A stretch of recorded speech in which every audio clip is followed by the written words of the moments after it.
மட்டும் பண்ணிக்கோங்க.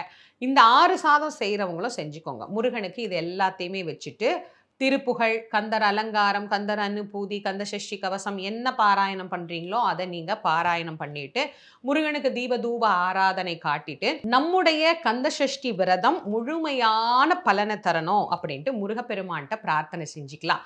இப்போ ஒரு நாள் விரதம் இருக்கிறவங்க, இந்த வழிபாட்ட நிறைவு செய்த பிறகு உங்களுடைய விரதத்த பூர்த்தி பண்ணிக்கலாம். பட்டினி விரதம் இருக்கிறவங்க, இந்த பிரசாதத்த சாப்பிட்டுட்டு உங்களுடைய விரதத்த பூர்த்தி பண்ணிக்கலாம். சில பேருக்கு சாதம், சாம்பார் எல்லாம் வச்சு வடை பாயாசத்தோட படையல் போடுற முறை உண்டு. அது இருந்தாலும் பண்ணுங்க.